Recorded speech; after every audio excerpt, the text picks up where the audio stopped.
Hello students, to continue with Hindu Succession Act 1956, this is Dr. Kumar Jain, Assistant Professor, GLC Bikaner. Let's start with another topic.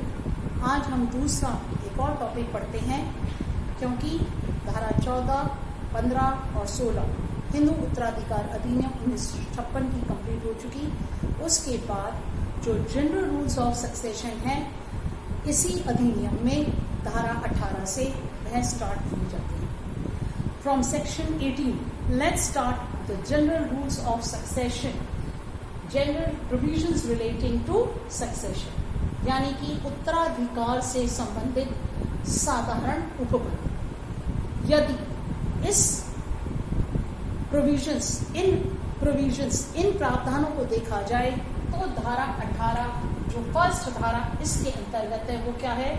Full blood is preferred to half blood, यानी कि पूर्ण रक्त को अर्ध रक्त पर, पूर्ण रक्त को अर्ध रक्त पर अधिमान प्राप्त है।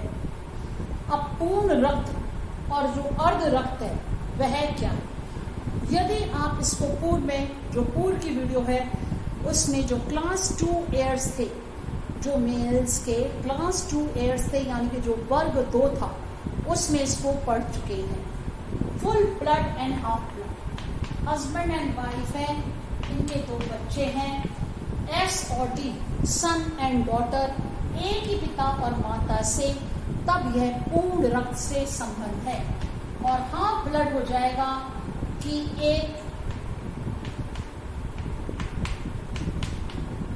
जब एक पुत्र और पुत्री अलग अलग पत्नियों से पैदा हुए तो वह भाई बहन आपस में अर्ध रक्त से संबंध है। तो यदि brothers and sisters full blood के तो उन्हें प्रेफरेंस दिया जाएगा। यदि ब्रदर फुल ब्लड का है और सिस्टर हाफ ब्लड की है तो उसे प्रेफरेंस दिया जाएगा।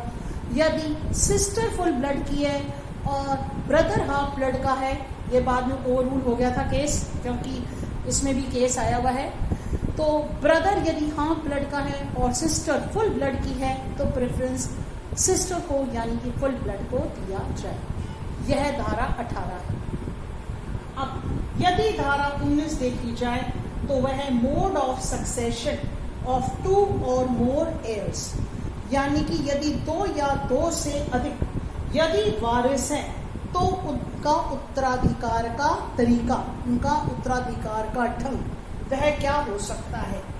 पहला उसमें, क्योंकि इसी धारा को 2 भागों में बांटा गया है, ए और बी, पर कैपिटा या पर स्टप्स, और दूसरा है जॉइंट और दूसरा है जॉइंट टेनेंट्स या टेनेंट्स इन कॉमन। तो पहले देखते हैं पर कैपिटा और पर स्टप्स। यदि पर कैपिटा और पर स्टप्स को देखा जाए तो वह क्या है? ऊपर आप एग्जाम्पल यहां समझ सकते हैं कि ये एफ है, इसकी एक वाइफ और इसकी ये बी। यदि फादर की एक विधवा है और एस और डी, तो यह आपस में पर कैपिटा में इनका, ये धारा 8 से 13 की भी बात बारी हो रही है, तो यह इनका जो अंश इनको मिलेगा यह पर कैपिटा के अनुसार मिलेगा, 1/3 और यदि इसी को पर स्टप्स के देखा जाए तो एफ जो है और यहाँ एस की मृत्यु हो जाए पूर्व में और एस के पूर्व मृत पुत्र के पुत्री और पुत्र, तो यह आपस में तो पर कैपिटा से लेंगे और आएगा इनके पास पर स्टप्स। ठीक है, पर कैपिटा और पर स्टप्स शायद आपको समझ में आ गया होगा। पर कैपिटा जो शब्द है वह है, पर कैपिटा जो हिंदी होगी वह होगी व्यक्तिवार, पर कैपिटा की हिंदी होगी व्यक्तिवार, और पर स्टप्स की जो हिंदी होगी वह है शाखावार। तो यहाँ जब ये आपस में ले रहे हैं तो ये व्यक्तिवार ले रहे हैं, और यहाँ पर जब आ रहा है तो ये शाखावार आ रहा है। और आपस में यह व्यक्तिवार ले रहे हैं। इस तरह से यहाँ व्यक्तिवार के अनुसार जो क्लेम, जो हिस्सा है, जो शेयर है, वह दिया जाएगा, क्योंकि वह तय शेयर है। अब दूसरी चीज, टेनेंट्स इन कॉमन और जॉइंट टेनेंसी। देखिए, जॉइंट टेनेंसी अगर होती तो जॉइंट टेनेंसी में वहां पर फ्लक्चुएशन रहता है, यानी कि जो पार्टीशन यदि होता है और क्लेम जो होता है उसमें जो अंश दिए जाते हैं वहां फ्लक्चुएशन रहता है। लेकिन टेनेंसी इन कॉमन में फ्लक्चुएशन यानी कि जो हिस्सा होगा वह तय हिस्सा है, उन्हें जो मिलना है।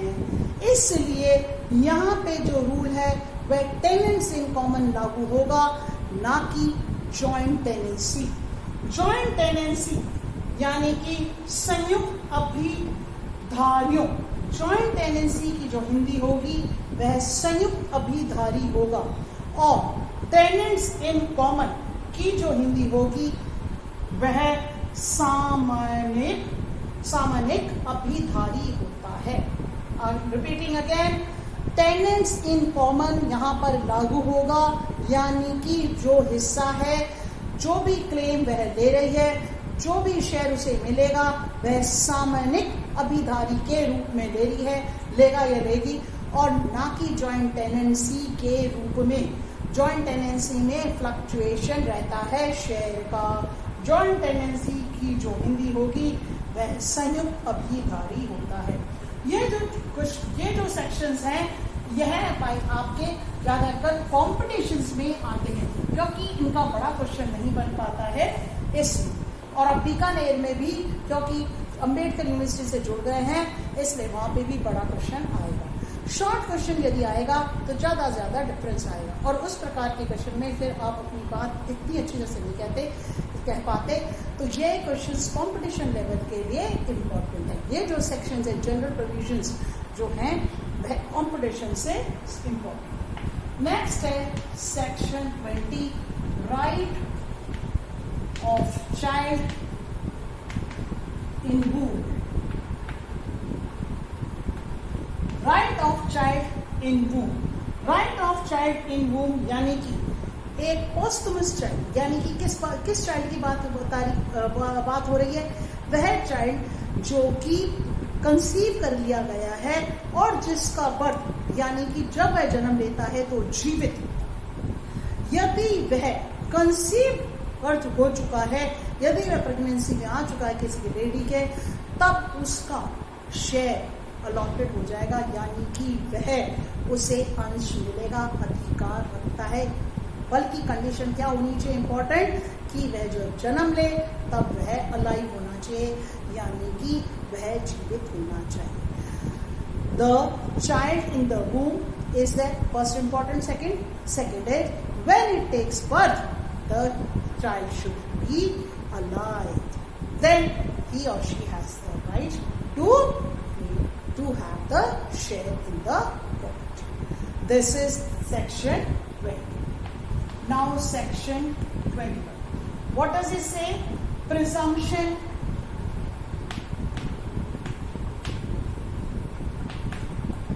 in cases of simultaneous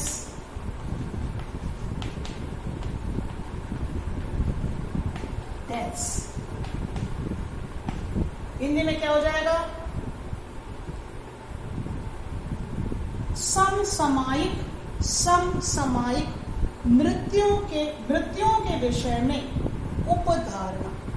तो व्यक्ति हैं, उनके मृत्यु हो चुकी, लेकिन उनके बारे में यह नहीं पता चला कि कब किस व्यक्ति की मृत्यु हुई।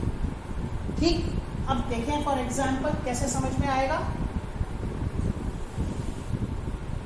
यदि इसको समझा जाए, यहाँ एग्जाम्पल समझा देते हैं। ये फादर, ये इसका यूं मान लेते हैं, एक ब्रदर है 1 और ब्रदर है 2। ठीक, इसकी एज है 15 इयर्स और इसकी एज है 21 इयर्स। दोनों का जो रिश्ता है वो भाई का है, एक 21 साल का, एक 15 साल का है। तो ज्येष्ठ और कनिष्ठ, यानी कि जो यंगर है और एल्डर, तो जो 21 इयर्स है और 15 इयर्स है, तो ये माना जाएगा, क्या माना जाएगा, दोनों जो व्यक्ति हैं यदि उनकी साइमल्टेनियस डेथ होती है तो यह प्रेज्यूम किया जाएगा कि जो यंगर है वह एल्डर से सरवाइव हुआ, यानी कि वह अब अधिकार रखेगा, यानी कि इसकी मृत्यु पहले हो गई, इसकी पश्चात।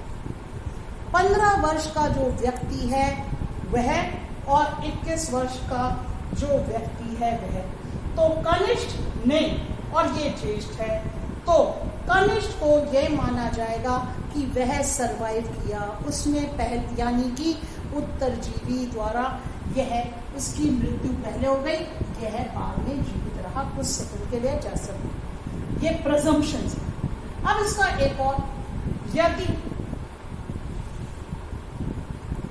एक अंकल है और वह 15 इयर्स के हैं और एक नेफ्यू है वो 21 इयर्स का है। देखिए ध्यान रखें, चाचा और भतीजा, चाचा है 15 साल के और भतीजा है 21 साल का, तो रिलेशन से माना जाएगा, यहाँ एज की कहानी नहीं है।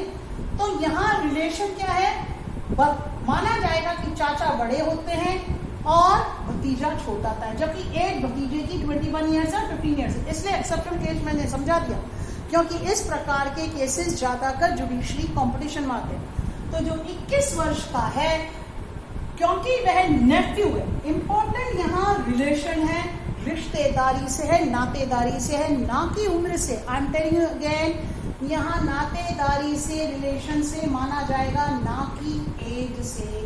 तो ऐसा माना जाएगा कि अंकल की डेथ पहले हो गई, ना कि भतीजे की, यानी कि भतीजा पहले वो सरवाइव कर गया, ना कि अंकल। अंकल की मृत्यु पहले मानी जाएगी, जो चाचा ताऊ जो भी हैं उनकी डेथ पहले मानी जाएगी, ना कि भतीजे की, जबकि अंकल की एज 15 वर्ष है और नेफ्यू की 21 वर्ष।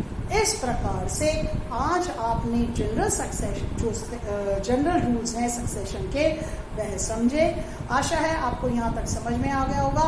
आगे कंटिन्यू करेंगे, क्योंकि जो कुछ इसी में कुछ जो सेक्शंस हैं उन्हें लोपित कर दिया गया है, ओमिट कर दिया गया है। तो यदि आज की तारीख में वो हो तो क्या उनकी क्रॉसिंग द स्टेटस रहेगा, इसलिए आगे की वीडियो में उनको समझा दिया जाएगा।